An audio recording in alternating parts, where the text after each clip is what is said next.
Na kuamkia Maria, umejaa neema, Bwana ni nawe, umebarikiwa kuliko wanawake wote, na amebarikiwa mtoto wa tumbo lako Yesu.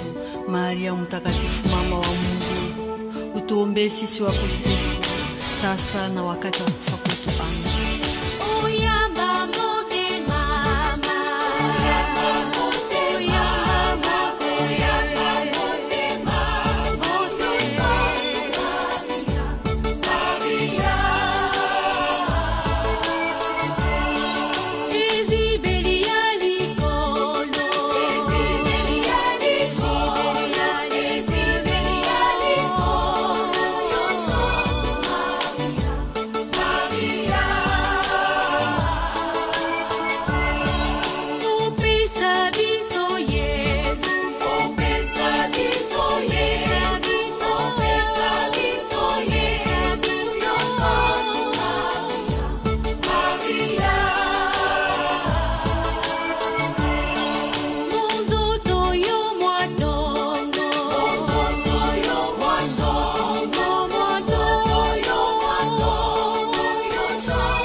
Wachoko mtoto wa mujinda mamu wa Yesu mwimi takaika pekatu mwana wacho wa Kimu mamwendo wa mfumu kwa apostolo wa banjelo no abene wakane kinanga cha tatu kinanga cha pobwaji wa mabunga mwanda muteketa lumundu wa Yerusalemu sanka ya Yerusalemu mamu wa Rusa mamu wa Bukola mamu wa Jinanga mamu wa Meshi inabanza wa mujolo mulejibwa kayikale mabiro kwa babiro.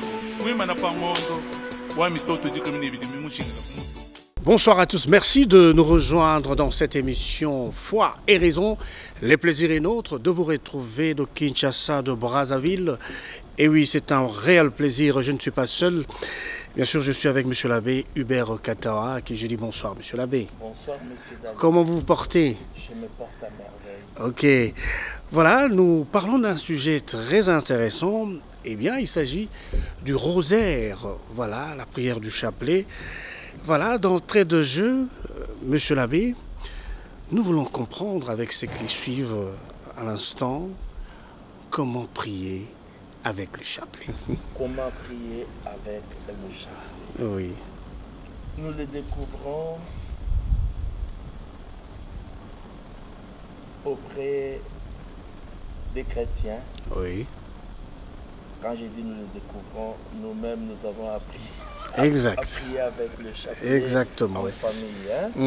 Alors, généralement, nous voyons dans beaucoup de paroisses, après la messe, le matin, les chrétiens se dirigent vers la grotte de la Vierge Marie et ensemble, ils récitent leur chapelet. Oui. Voilà, prier avec le chapelet.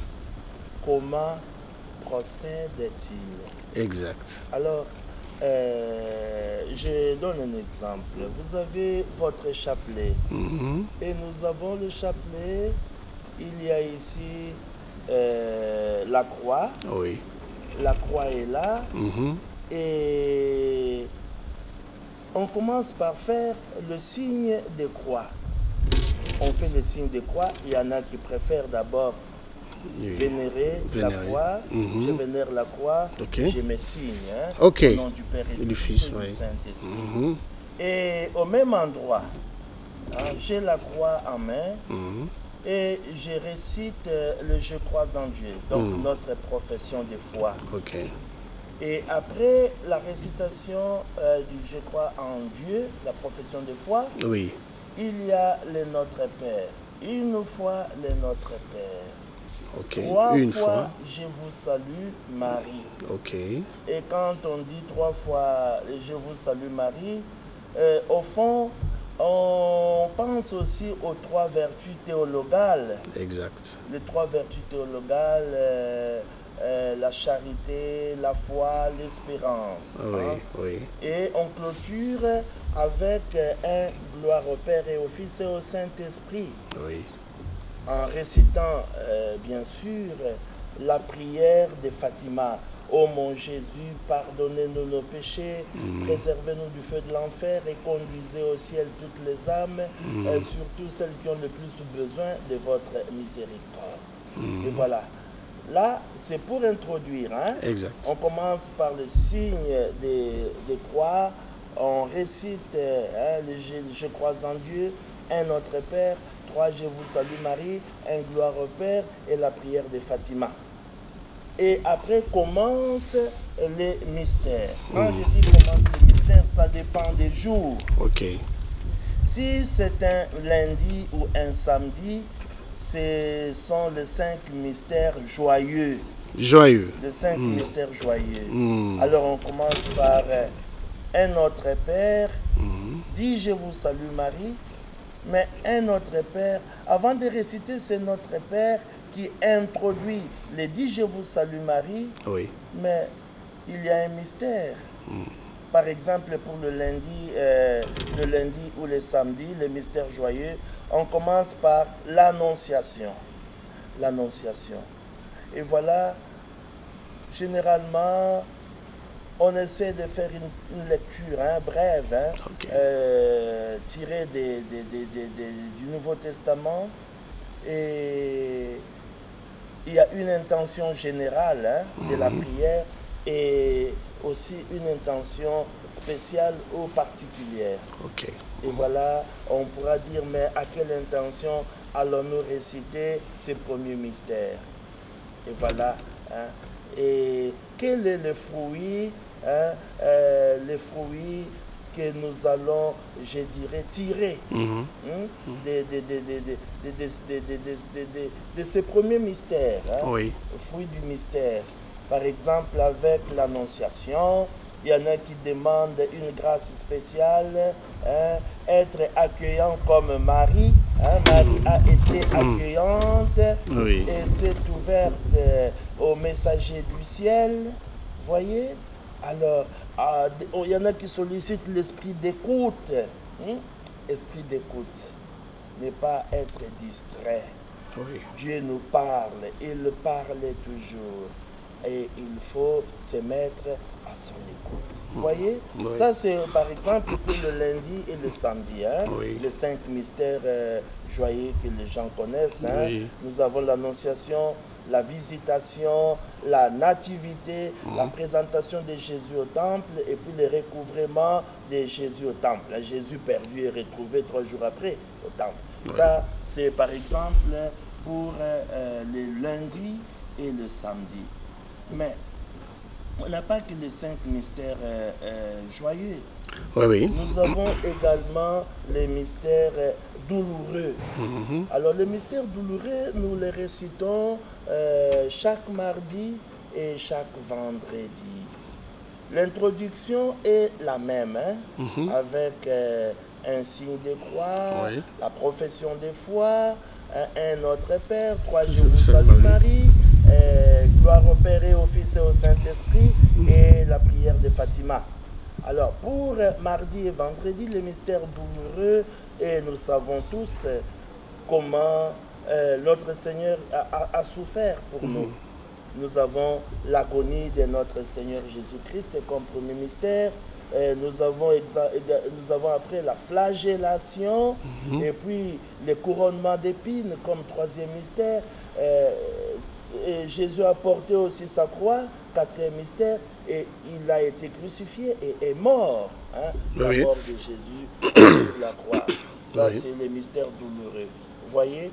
Donc, chaque mystère est précédé d'une intention. Exact. Et après, c'est le Notre Père et suivi des 10 Je vous salue Marie, que l'on clôture avec gloire au Père et au Fils et au Saint-Esprit et La prière de Fatima. Ô mon Jésus, pardonnez-nous nos péchés, préservez-nous du feu de l'enfer, attirez au ciel toutes les âmes et surtout celles qui ont le plus besoin de votre miséricorde.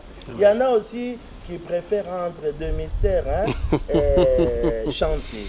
Oui. Chanter. Oui. Alors nous avons des chants mariales, on chante. Et voilà. Et nous avons aussi les 5 mystères lumineux. Les 5 mystères lumineux. Quand nous parlons de ces mystères, nous voyons le jeudi. Le jeudi nous rappelle, pour nous chrétiens, ça nous rappelle l'institution de l'Eucharistie, non?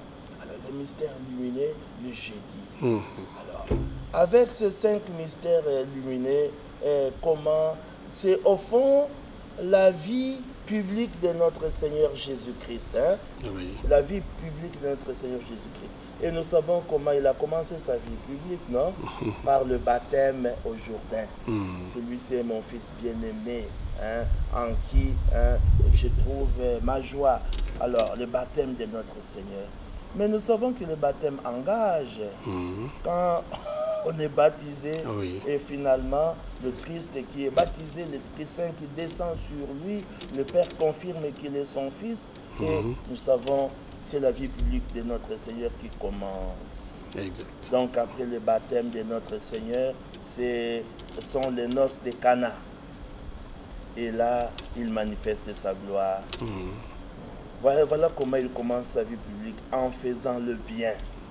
Du bien. Et il est passé partout en bienfaiteur. Hein? Okay. Acte chapitre 10, verset 38. Et après les noces de Cana, nous avons l'annonce du royaume. Et convertissez-vous, croyez à la bonne nouvelle, l'annonce du royaume. Et voilà, malheur à moi si je n'évangélise pas, si je ne parle pas de ces dieux, si je ne dis pas à mes frères et sœurs que Dieu les aime. Et voilà. Après l'annonce du royaume, nous avons la transfiguration. Et mais nous qui écoutons la parole de Dieu, cette parole nous transforme de l'intérieur. Cette parole, je dirais, nous convertit. Cette parole, finalement, nous renouvelle. Nous devenons de nouvelles créatures. Vous voyez, capables de produire des fruits qui demeurent. Et après la transfiguration, c'est l'institution de l'Eucharistie. Mais quand on est transfiguré, mais on doit montrer plus d'amour. Plus d'amour. Il n'y a pas de plus grand amour que de donner sa vie pour ceux qu'on aime. Exact. Et voilà le Christ qui se donne, hein, qui se sacrifie. Il devient une offrande agréable au Père. Et quand il dit faites ceci en mémoire de moi, une façon de dire chacun de nous aussi fera de sa vie une offrande agréable au Père. Et enfin, les 5 mystères glorieux. Quand nous parlons des mystères glorieux, généralement, nous voyons les dimanches. Hein? Mystère glorieux, c'est le dimanche que nous récitons ces mystères-là. Hein? Nous savons, notre Seigneur Jésus-Christ, après la mort, c'est la résurrection. Jésus ressuscité, la résurrection de notre Seigneur. Ça, c'est le premier mystère. Mais il est ressuscité, il est monté au ciel, non? L'ascension. Mais en montant, le Père nous envoie notre consolateur. Exactement. C'est la Pentecôte. Et après la Pentecôte, et nous savons, c'est l'Assomption. La Vierge Marie attendait aussi la descente de l'Esprit Saint avec les apôtres, non?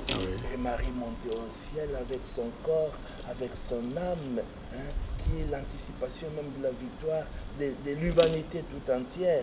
Et enfin, c'est le couronnement de Marie. Marie couronnée reine, reine du ciel et de la terre. Vous voyez, c'est simplement pour dire que réciter le chapelet est tellement simple. Chacun peut se procurer d'un chapelet, mais il faut toujours aller chez le prêtre pour faire bénir son chapelet. Exactement. Et ça, c'est très important. Et le chapelet devient, je dirais, notre compagnon de tous les jours. Oui. On commence sa journée après la messe avec le chapelet. Il y en a qui se réveillent très tôt le matin avant d'aller à la messe, qui récitent leur chapelet. Il y en a aussi qui attendent le soir, quand on est Vespéral. pour prier en famille. Exactement. Mais sans oublier que la prière chrétienne commence toujours, toute prière chrétienne commence toujours par le signe de croix. Au nom du Père et du Fils et du Saint-Esprit, la profession des foi, un Notre Père, trois Je vous salue Marie, un gloire au Père, la prière de Fatima, et on introduit les mystères. Et je crois que ça sera à revoir, cette émission, pour maîtriser la pédagogie de la prière qui nous est donnée par M. l'abbé Hubert. Monsieur l'abbé, nous avons suivi avec attention. Et maintenant qu'on parle du rosaire, s'agit-il d'une prière dédiée à la Sainte Vierge ou comment? Voilà. Voilà. D'abord, quand nous disons prier, oui. Prier signifie quoi? Moi, je dirais, prier, c'est s'adresser à quelqu'un. S'adresser à quelqu'un. À un autre. Ok. Et quand nous disons, nous prions Dieu, nous nous adressons au tout autre. Quand je dis autre, c'est avec A majuscule. Okay. Je te prie, mon frère, de m'assister. Exact. Je te demande de m'assister. Ok. Je m'adresse à quelqu'un. Je prie quelqu'un. Mais là, c'est avec une certaine espérance, une certaine attente. Ok. Quand on utilise le verbe prier, j'attends de toi quelque chose. D'accord. Une réaction, une réponse, une intervention, une action. Vous voyez? Alors, mais quand nous disons prier, c'est aussi en appeler à un autre. J'en appelle à Dieu. J'ai prié Dieu. Une façon de dire, moi, je me sens limité. Oui. Je n'en peux plus. J'en appelle à toi. Je m'adresse à toi. Je compte sur toi. Je t'invoque. Je t'appelle. Oui. Viens à mon aide. Magnifique. Mais, écoutez, je ne voudrais pas entrer ici dans tous les détails en ce qui concerne la prière. Mais je voudrais ici dire, au fond, nous devons vraiment faire très attention. Rosaire, une prière dédiée à Marie. Mais ne l'oublions jamais. Même quand nous prions avec notre chapelet, c'est le Christ qui reste le centre de notre action. Le Christ. Le Christ est le centre de notre action. Notre prière est centrée sur le Christ. Est centrée sur le Christ. Et voilà pourquoi je dirais, grâce à cette prière, nous arrivons à une connaissance profonde de notre Seigneur. Oui. Donc c'est le Christ qui est au centre, ce n'est pas la Vierge Marie. Mais quand nous disons le rosaire, une prière dédiée à Marie, vous savez, quand on dit dédiée à Marie, consacrée à Marie, moi je voudrais aujourd'hui intervenir j'interviens en tant que fils de Marie. Fils de prédilection. Moi, je préfère plutôt dire, je prie avec Marie. Avec Marie. Même quand nous utilisons le chapelet, nous prions avec Marie. Et nous sommes à l'école de Marie. Nous prions avec Marie pour pouvoir prier comme Marie. Vous voyez, à l'école de Marie, c'est nous imitons Marie. Comment Marie s'adresse à Dieu. Comment Marie se comporte en disciple. Comment Marie se comporte en servante. Comment Marie se comporte en fille bien-aimée du Père. Du Père. Vous voyez? Alors voilà pourquoi Oui. moi je dirais, c'est vrai, les rosaires, quand on parle du rosaire, au fond, on voit Marie. Et je dirais même que là, il faut vraiment bien comprendre cela. Ok. J'ai parlé du rosaire, mais les rosaires, ça signifie quoi? Les rosaires, c'est quand nous prenons tous les mystères ensemble. Il y a 20 mystères, hein? Il y a 20 mystères, hein? 5 mystères joyeux, 5 mystères douloureux, 5 mystères lumineux, 5 mystères glorieux. Il y a 20 mystères. Oui. Hein? Alors, il y a 20 mystères. Quand nous récitons tous ces mystères ensemble, quand je dis tous ces mystères, c'est-à-dire, je commence par les mystères joyeux, je termine, je prends les mystères douloureux, je termine, mystères lumineux, je termine et je clôture avec les mystères glorieux. Là, c'est les rosaires. Ok. Ok. C'est les rosaires. Mais le chapelet, quand je dis je récite mon chapelet, je fais un chapelet, je dis bon, aujourd'hui c'est lundi, alors je me limite au mystère joyeux. Joyeux. Vous voyez? Ok. Alors, quand je dis je vais réciter un chapelet, mais un chapelet, là j'ai au fond 6 Notre Père.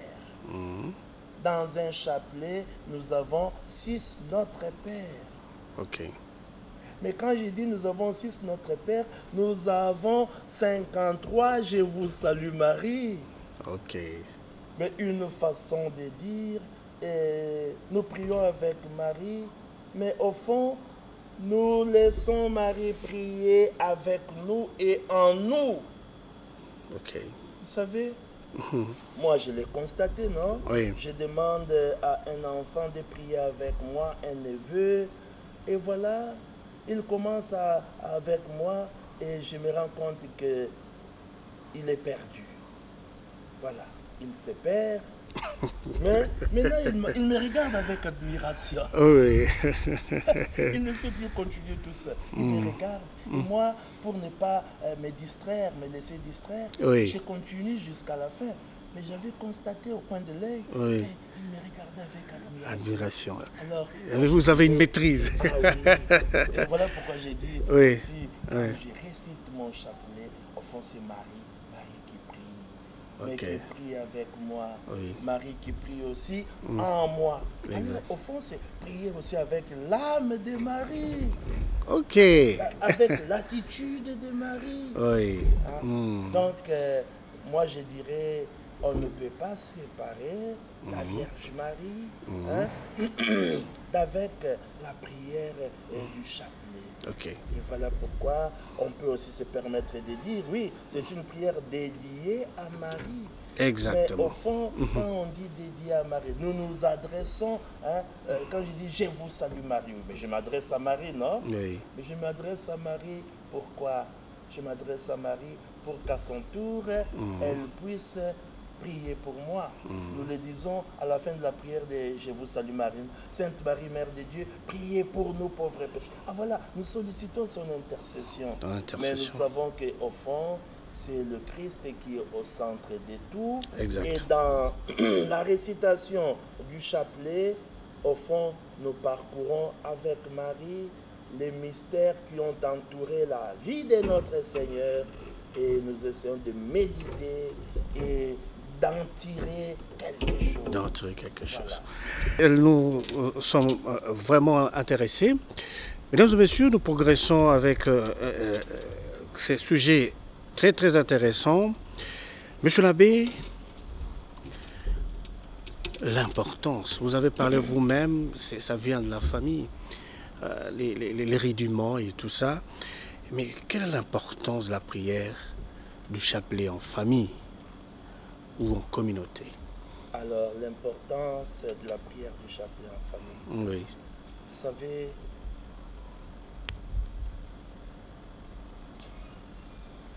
à l'ordination sacerdotale, j'avais tiré un passage du livre de Siracide. Que ta générosité touche tous les vivants. Même aux morts, ne refuse pas ta piété. Siracide 3. Siracide 3. Que ta générosité touche tous les vivants, même aux morts, même aux morts ne refuse pas ta piété. Ok. Voilà, que ta générosité. Mais cette générosité-là ne s'est pas improvisée dans ma vie. Ok. C'est en famille. Pendant la récitation du chapelet, que tout cela m'a été inculqué. Inculqué. Je prends un exemple. Oui. Chaque fois que l'on récitait le deuxième mystère joyeux, la visitation, je voyais comment, par exemple, la personne qui dirigeait la prière en famille ces jours-là disait toujours « Marie a été serviable. Serviable. Elle s'est oubliée. Elle est allée en toute hâte chez sa cousine Élisabeth, qui attendait famille aussi, Oui. mais qui était déjà en son 6e mois, donc elle était fatiguée et elle avait besoin d'être aidée, assistée. Et voilà, Marie est allée aider, est allée assister. Elle s'est abaissée pour servir. Bien qu'elle soit appelée mère du Seigneur. Qui suis-je pour que la mère de mon Seigneur vienne jusqu'à moi? Vous voyez? Oui. La générosité.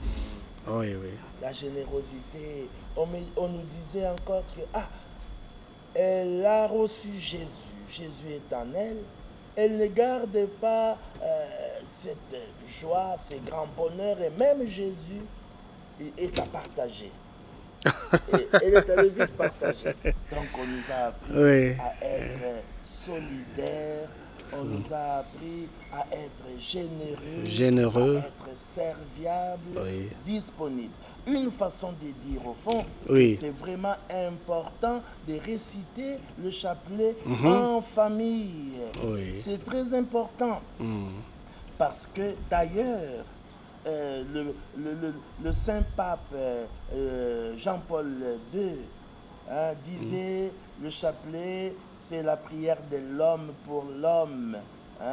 La prière pour les vivants et pour les morts, mais la prière de la solidarité humaine.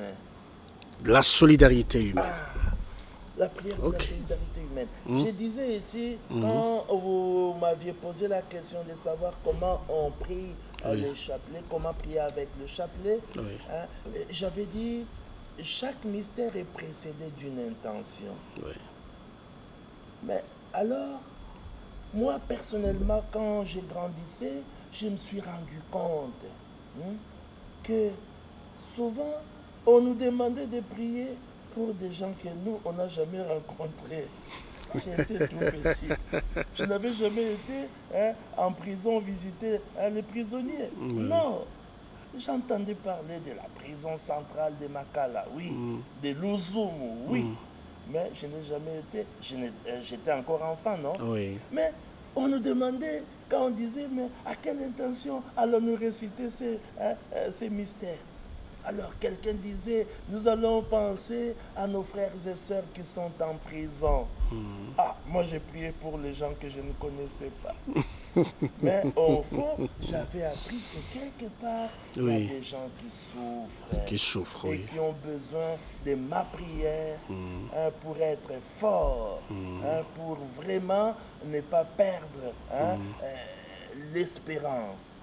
Et voilà, en même temps aussi, comme je viens de dire ici au sujet du deuxième mystère joyeux, la visitation, mais c'est en famille, quand nous récitons le chapelet, mais c'est en famille que nous apprenons aussi à vivre conformément aux valeurs chrétiennes. On nous inculque les valeurs chrétiennes, les vertus. Les vertus. Et en même temps, quand nous prions en famille, au fond, on nous apprend à nous ouvrir aux autres, aux besoins du monde. Quand on dit prions pour les pays en guerre, Peut-être que tu n'as jamais voyagé, mais prions pour les pays. Nous nous ouvrons aux autres, non? Et nous savons que finalement tous les hommes sont, je dirais, membres d'une même famille. La grande famille des enfants de Dieu. Voilà pourquoi moi je dirais, au fond, c'est très important de réciter le chapelet en famille. Ça nous apprend à sortir de nous-mêmes, à quitter l'égoïsme, l'égocentrisme, à penser aussi aux autres. Donc en récitant le chapelet ensemble, en famille, nous pensons aussi les uns aux autres. Voilà. Nous avons vu l'usage même du chapelet en famille et combien ça nous aide à nous débarrasser de notre ego, et c'est une très bonne chose.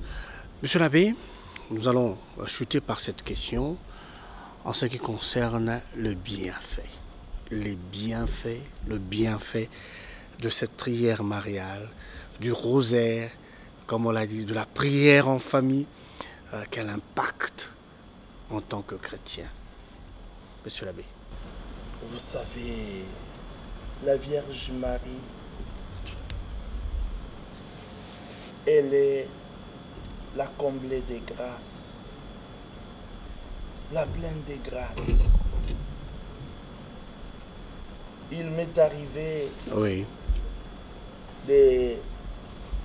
qu'on célébrait à la rue du Bac, dans la chapelle de la médaille miraculeuse. Il m'est arrivé même de présider.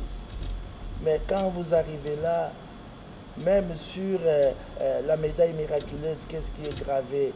Nous voyons d'un côté, c'est la Vierge Marie avec les mains ouvertes. Et de ses mains tombent des grâces. Les grâces qui se répandent sur le monde. La pleine des grâces.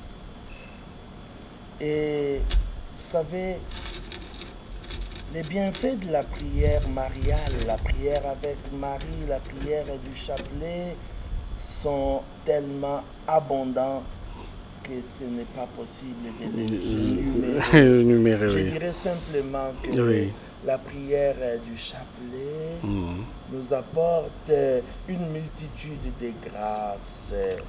Nous obtenons vraiment beaucoup de grâces. Et la première grâce, c'est la rencontre avec Jésus. La rencontre avec Jésus. Parce que nous disons, la prière, c'est la rencontre de l'homme avec son Dieu. Une rencontre d'amour. Au fond, c'est lui qui vient vers moi. C'est lui qui m'inspire. C'est lui qui me donne le désir de les chercher, de les rencontrer. Oui, mais dans la prière du chapelet, comme j'ai dit, Jésus est au centre, non? Marie, j'ai prié avec Marie, mais Marie me conduit à Jésus. La prière du chapelet me permet, comme je l'avais déjà dit ici, de mieux connaître Jésus. De mieux connaître Jésus. Je donne un exemple. J'ai parlé de 5 mystères lumineux, qui commencent par le baptême. Mais tous, nous savons que nous avons été baptisés, non? Baptisés dans le Christ. Dans le Christ. Et le baptême fait de nous enfants de Dieu. Mais nous devenons enfants de Dieu. Frères et sœurs de Jésus-Christ. Mais le baptême nous engage. On parle des exigences du baptême. Le baptême nous engage. Et cela signifie simplement que les chrétiens doivent être des hommes et des femmes d'action concrète dans le monde. Les chrétiens ne peuvent pas rester insensibles, indifférents à tout ce qui arrive dans le monde et aux autres, autour d'eux. Et des hommes d'action. Des hommes d'action concrète. Action concrète. action charitable. Oui. Alors voilà, quand je parle des bienfaits, oui, mais je vois comment le Christ à Cana, après le baptême, non? Oui. Concrètement, il a fait quelque chose. Le premier de tous les miracles que nous connaissons, le premier qu'il a opéré à Cana, ça c'est Jean qui le dit, non? Oui. Chapitre 2, du 1er au 12e verset. C'était le premier miracle qu'il a opéré à Cana de Galilée. Il manifesta sa gloire et ses disciples crurent en lui. Exact. Vous voyez? Donc, moi je dirais, quand j'ai dit les bienfaits, j'apprends à bien connaître le Christ. Le Christ, c'est le Fils de Dieu. Il s'est comporté en Fils bien-aimé du Père. Et il a sur terre fait la volonté de son Père. Fait la volonté de son Père. Et il n'a fait que du bien. Du bien. Alors quand j'ai dit les bienfaits, mais du Christ, j'apprends tout cela. J'apprends aussi que je passerai ma vie à dire à tous mes frères que Dieu est bon. La bonne nouvelle, c'est cela, que Dieu est amour, il est Père, il nous aime. Oui, exact. Et en même temps aussi, le Christ qui institue l'Eucharistie. Oui. Alors, je ferai de ma vie une offrande. Il s'est livré il m'a aimé, s'est livré pour moi, mais aussi à mon tour, je me livrerai pour les autres. Mais quand nous parlons des bienfaits, les bienfaits de la prière mariale, et je dirais la prière mariale nous élève à la pleine connaissance de notre Seigneur Jésus-Christ. Quand je dis la pleine connaissance, la connaissance parfaite. Mais quand je dis la connaissance parfaite, cela ne signifie pas que nous devenons capables de tout connaître. Non. Ok.